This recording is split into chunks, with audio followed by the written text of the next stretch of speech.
Good day everyone, my name is Janelle Rica Humalon and I will be discussing about meat fabrication. So first, what is meat fabrication? So meat fabrication is the process of breaking down whole animal carcass into smaller cuts and manageable.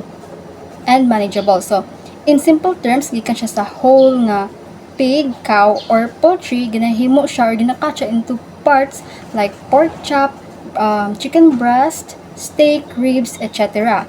For example, if moadto ta sa market or supermarket, dili man ta mapalit diba og whole body nga animal carcass.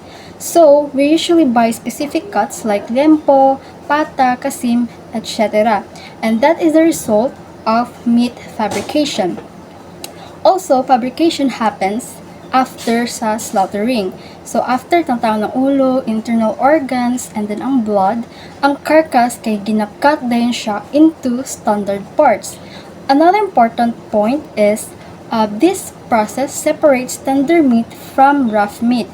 For example, tender cuts like tenderloin, pang steak or quick nga cooking, and then tough cuts like brisket, mga meat for slow cooking like nilaga or bulalo. So overall, meat fabrication kay ga-help siya para ang meat kay mas useful siya, organized, and ready siya for selling.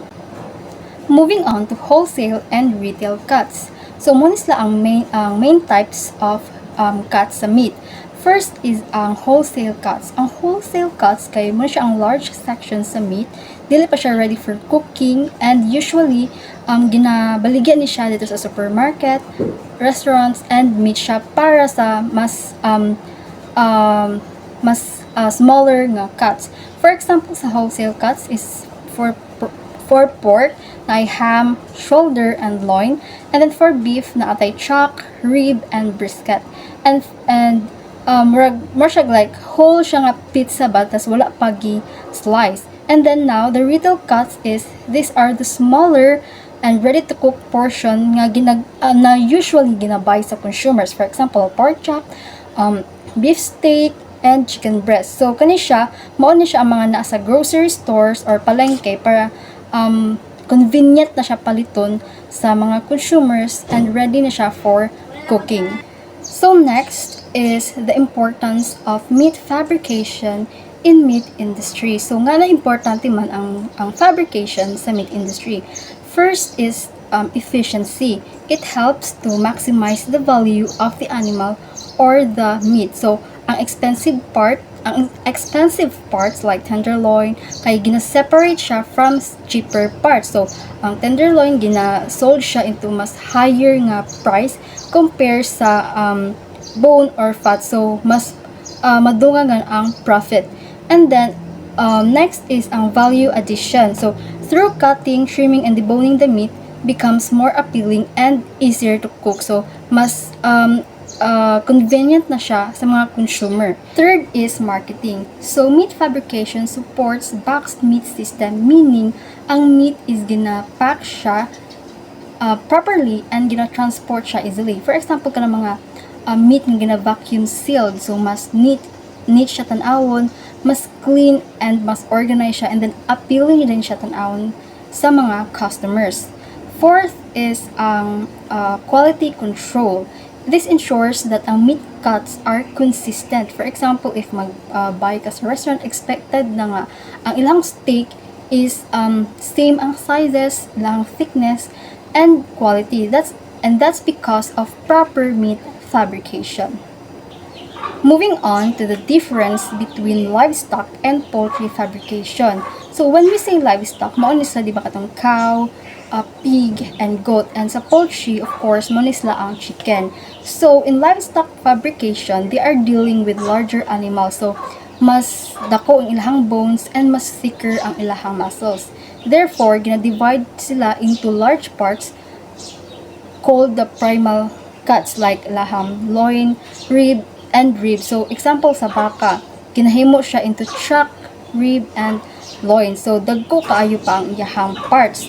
On the other hand, poultry is smaller. So, mas simple lang ang pag-breakdown or pag-cut sa ilahang mga parts. For example, ilahang wings, ilahang breast, ang ilahang thigh, and drumstick. So, for example, ang manok, dali ra siya i-cut like into 8 or 10 pieces lang siya. Murag pang adobo, fried chicken, pang sabaw, etc.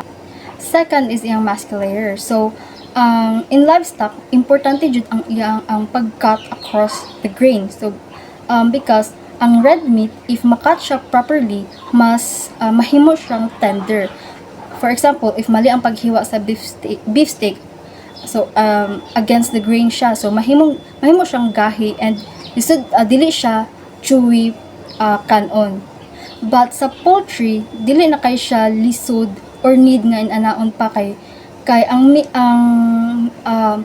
meat chicken kay mas soft naman siya daan, and naa na siya mga, and young muscles is smaller. So even if dili perfect ang pagka-cut, tender gihapon siya.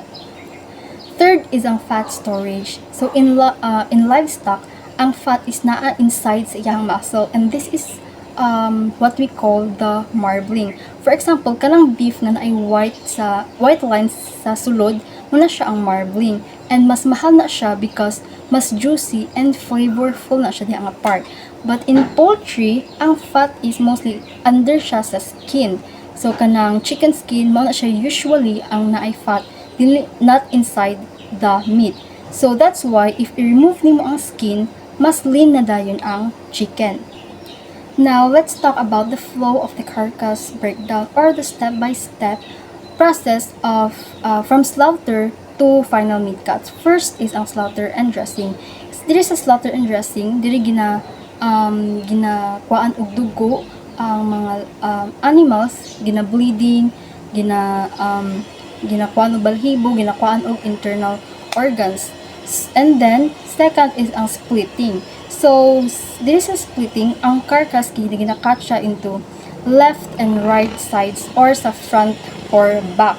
So this makes easier to handle the cut. Example, ang cow ginabahin siya into two halves para mas dali siya i-process. After that, we have the primal separation. So katong mga large sections are divided into standard parts based on sa muscles and bones. Example, ang chop, rib, loin, and round. So, muna siya ang mga cuts nga large gihapon, and dili siya pwede nga lutuon nimo siya directly. Fourth is ang subprimal processing. There is a subprimal processing kay katong mga big cuts kay mas gi-divide na din siya into smaller portions, and gina-trim ang mga excess fat, and sometimes gina-debone na siya. And usually, gina-vacuum pack na siya, called the cold boxed meat. So from loin, mahimo na rin siyang sirloin or tenderloin cuts. Lastly is ang retail cut, or muna siya ang final sa pag-cut sa meat. So diri ang katong mga larger pa nga cut is cut na siya into small portions, like ang steaks, chops, roast, nga ready na siya para i-sell, and mas convenient na siya sa mga consumers, and ready to cook na po dayon siya. And that's all for my discussion. The next topic will be discussed by Mr. Raul Baligua. Good day, everyone. I am Raul Baligua Jr. and I am here today to discuss and explain about farmer style cutting fabrication. This topic focuses on traditional ways of cutting meat that are commonly used in local communities. And now, what is farmer style cutting fabrication? The farmer style cutting fabrication is a traditional way or method of cutting meat, usually done in small farms or local markets. It focuses on using simple techniques and making sure that almost all parts of the animal are used. It also uses local terms for different meat cuts. Let's move forward to the characteristics of the farmer style cutting fabrication. This method has several characteristics. First is it uses simple and manual tools like knives and cleavers. So sa tuang local community is um, wala na kay gapalit og mga expensive tools um, or equipments or machineries para to cut the the the the meat kay dako man gud siya og cost, and ang mga gapamaligya is basin gamay ra pud ang ilahang maginansya kung magpalit pa sila og mga expensive equipments. And the second is the cuts are not standardized, meaning they can vary in size and shape. So as what I have said, um, nga dili na ta wala kayo gapalit og mga equipments or expensive equipments, mao nang dili dili kayo standardized or dili pareha og shape, size ang mga meats nga nasa tuang local markets. The third is it depends on the skill and experience of the person cutting the meat. Alusa gid tanan nasa local farmers, nasa local market is katrabaho lang gid sila for um, for their daily needs, and dili tanan eksperyensado, maong dili gyud nato ma kuan nga standardized gyud ang mga cut sa meat nga ato ang ginapalit. And lastly is it aims to reduce waste by using most parts of the animal. Kani is tanan gyud halos sa parts sa meat is gakagamit gyud nato or gakabaligya gyud nato. And that's it. What are the advantages and disadvantages in farmer style cutting fabrication? Farmer style cutting fabrication has many advantages. It is low cost because it does not require expensive equipment. So sa ako pang ginaingon ganina nga dili na ta gagamit og mga expensive tool equipments or machineries. And it also helps maximize the use of whole animal. And pud sa kaganina akong giingon nga wala gid kayoy into waste or gakalabog nga mga parts sa animals. Kay for example sa pork is di ba kuan ang laman loob is kinahimong dinuguan, like nga na bitaw walay kakalabay nga mga parts sa animals. And It also preserve Filipino culture and tradition, and it allows flexibility depending on what the farmer the consumer needs. However, there are also some disadvantages. The cuts may be inconsistent in size and quality. Like, yeah, sa akong ginaingon ganina, kay dili man taga gamit og mga expensive tools, equipment and machineries. So dili gid dili gid ma consistent ang size, quality and shape sa atuang meats here in our local community. It may be less hygienic if proper sanitation is not followed. It also not ideal for large scale production. It may not meet the modern industry standards.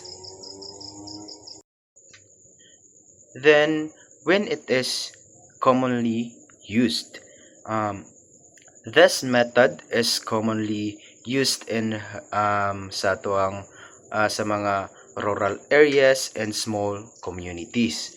Uh, gakakita po natin ni usually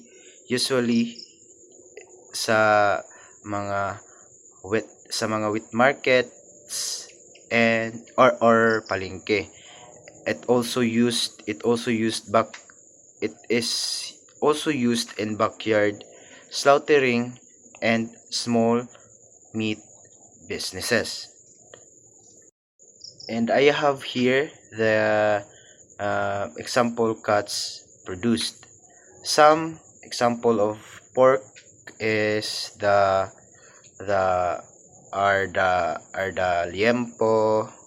liempo, kasim, pata, and mascara. And for the beef naman is example includes bolalo, pecho, tagiliran, and tapadera. These cuts are based on local naming and usage. Good morning, everyone. I am Pepe Sakayan, and my report is about the American Meat Cut Standard.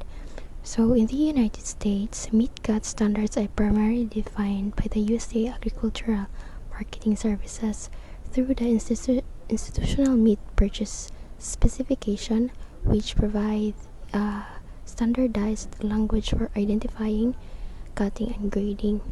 These standards ensure consistency across the industry for beef, pork, lamb, veal. So, in the US, the USDA's Agricultural Marketing Services sets meat cut standard via Institutional Meat Purchase Specification. So these standards provide a common language for the industry, ensuring consistency in cutting and grading beef, pork, lamb, and veal. So this helps with trade, processing, and consumer understanding. And the purpose of standardization.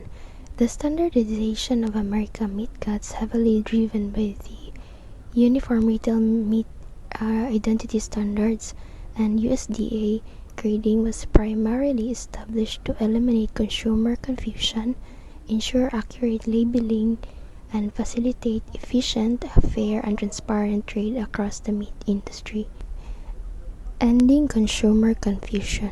As self-service meat cases replaced traditional service counters, hundreds of different names were used for the same cuts of meat. So USR MIS was developed to ensure that a specific cut of meat has the same name in every store, city, and state. So in labeling and consumer information, standardization ensures that consumer knows exactly what they are purchasing. The labels provide a uniform format covering the kind of meat, the primary source, and the specific retail cut, which helps consumer makes informed purchasing decision. And 3 is facilitating trade and transaction By defining standard names, primal cuts are subprimal standardization. So, ensuring consistency and quality. Standards helps ensure consistent meat cuts across different regions and suppliers, maintaining quality control, facilitating meat inspection and grading. Uniform standards allow the USDA to efficient grade carcass for quality and yield for edible lean meat. Enabling traceability, standardized identifiers are crucial for tracking, tracing products and throughout the supply chain, enhancing food safety and security, enhancing consumer satisfaction by providing consistent, well-labeled cuts. Consumer can better select and provide meat, resulting in higher satisfaction. Key features of American meat cut standards. So number one is primal and subprimal breakdown. The American system divides a beef carcass into 8 main primal cuts that includes chuck, rib, loin, round, brisket, flank, plate or short plate or belly, and shank. So these are further breakdown into subprimal cuts and finally into retail cuts sold in grocery stores. So number 2 is the URMI's labeling system. The Uniform Retail Meat and Identity Standards system ensures that every retail package has a standard there are 3 parts: name, kind of meat, primal cut, and retail cut. So kind of meat is the species. Example, kung meat ang imong gipalit, meat ang naay meat na label ang gibutang nila. So kung primal cut, the wholesale source. So example, kung imong ipalit nga part is chuck and napod siya gibutang nga label na chuck. So kung retail cut, the specific name, that is example is blade or roast. Comparison with farmer style. American meat cut standard is more uniform and industry driven, while farmer style is more traditional and local. Cutting methods sa American meat cut is standardized and consistent. So dili siya mag-change kung maabot na to sa market sa American style, dili siya mag-change kay mo naman ang ilaang standard gyud sa ilaang meat, and sa farmer style is traditional and variable. Kung maingon ta na is kung traditional, kung unsa ilang naandan nga cuts mo na pod ang ilaang ginabuhat pirmi. Sa labeling is uniform names, and sa farmer style is local names lang ang ginabutang sa ilaang meat cuts. Sa usage, ang usage is wholesale, retail, food service, local markets, costume. So industry relevance. American meat cut standard is crucial in the industry because it ensures consistency across products. So if mag-trade sila, mao ra gid ang ilaang kining naasa ilang standard nga cut, the American cut. So 2 is helps consumer know what they are buying. So katong sa labeling pa lang nanadaan kung unsa nga cut ang imong gipalit o kung gapalito nimo kung unsa ang naa didto nga type sa meat ang naa didto. And 3 is facilitate communication between producers, processors, and buyers. So sa labeling palang daan na agi kining producers, processors kung giunsa nila pag-process ang ilaang meat cuts. Good day everyone, I am Queen Dixie Kiliope and I will be discussing about the whole cuts of beef. So whole cuts, also known as primal cuts, are the large sections of a cow that are first separated during the butchering process. These sections are later divided into retail cuts sold in supermarkets and butcher shops. They serve as the foundational categories for organizing, pricing, and processing of beef. There are 7 kinds of whole cuts of beef. First is chuck or balikat sa harapan. It is located at front shoulder area of the animal, often used for roast, ground beef, stews, and slow cooking methods. Second is rib or itaas sa gitnang likod. It is located at upper middle section behind the chuck. Produce high health value costs like ribeye steaks and prime rib roast. Next is loin or gitnang likod. It is located at middle back portion between ribs and round. One of the most tender areas of the carcass divided into short loin and sirloin. Then, next is round, which is called as hulihang binti. It is located at hind leg and rump area. Lean but moderately tough due to heavy muscle use. Best for roast, ground beef, jerky, and long cooking methods. Economical compared to loin and rib cuts. Next is brisket or dibdib. It is located at lower front chest or breast area. Tough, fatty cut that becomes tender when cooked slowly. Ideal for barbecue, smoking, braising, and corned beef. Then, plate or called ibaba ng gitnang bahagi. It is located beneath the rib section, lower midsection. Contains fatty, flavorable meat. Source of skirt steak and short ribs. Good for fajitas, grilling, or slow cooking. Flank or ibaba ng hulihang tiyan. It is located at lower abdominal area behind the plate. It is a lean, long grain muscle, contains flanned steak, best when marinated and cooked quickly, sliced thin across the grain. Hello, I'm Kurt Ivan Lowry, and the topic that I'll be discussing today is all about retail cuts of beef. So, it's the introduction of retail cuts of beef and local names. Retail cuts of beef are different parts of meat taken from a cow that are sold to consumers in markets and butchers' shops. These cuts come from specific sections of the animals, such as chuck, rib, loin, and round, and each has its own tenderness, flavor, and best cooking methods.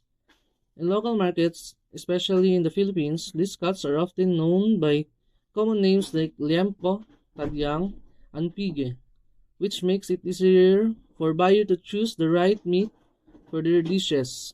Understanding both standard and local names helps consumers and sellers communicate better and select the most suitable cuts for cooking.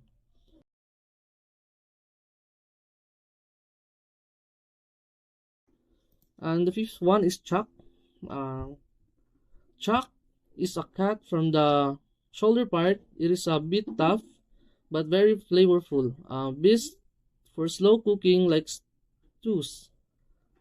Brisket is a cut from the chest. It is tough but becomes soft when cooked slowly. And the seventh one is shank.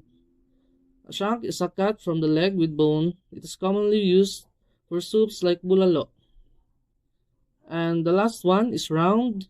Round is a lean cut from back leg. It is less tender but good for roasting or slicing thin. And these are the local names of beef cuts. So for the sirloin, the local name of sirloin is biscuit cut, and for the tenderloin is lomo or solomilo. So and for the ribeye is tadyang na laman. And for the T-bone, may buto na hiwa or loin with bone. And for the chuck is kasim or balikat or shoulder part sa cow. And brisket, the local name of brisket is pecho or dibdib. And second to the last is shank or bulalo or binti o paa ng baka na may buto. So, mo siyang nabot nga bulalo nga soup. And then the last one for the local names is the local name of round is pige or likod na hita. So, and for the next one is cooking method per cut non-ruminant livestock support. Ang first cooking methods per per cut for the non-ruminant livestock is pork belly or liempo. Pork belly or liempo has a fat, so it's become juicy and crispy when cooked. So best method for cooking ani is grilling, frying, and roasting. So next is pork shoulder or kasim. Uh, Pork shoulder is slightly tough but becomes tender when cooked longer. And best method for cooking is stewing, braising, and slow cooking. And the third one is pork leg or pata. Uh, Pata has a skin and bone, great for crispy pata or soups. And best method for cooking is boiling, then frying, or stewing. And the next one is pork ribs or tadyang. It has a flavorful with bones, good for soups or barbecue. Best method for cooking is grilling, roasting, and stewing. Pork hack or bulalo ng baboy um, is best for soups because it has bones and connective tissue. And best method for cooking is boiling and stewing. So that's all for the retail cuts of beef and local names. So thank you.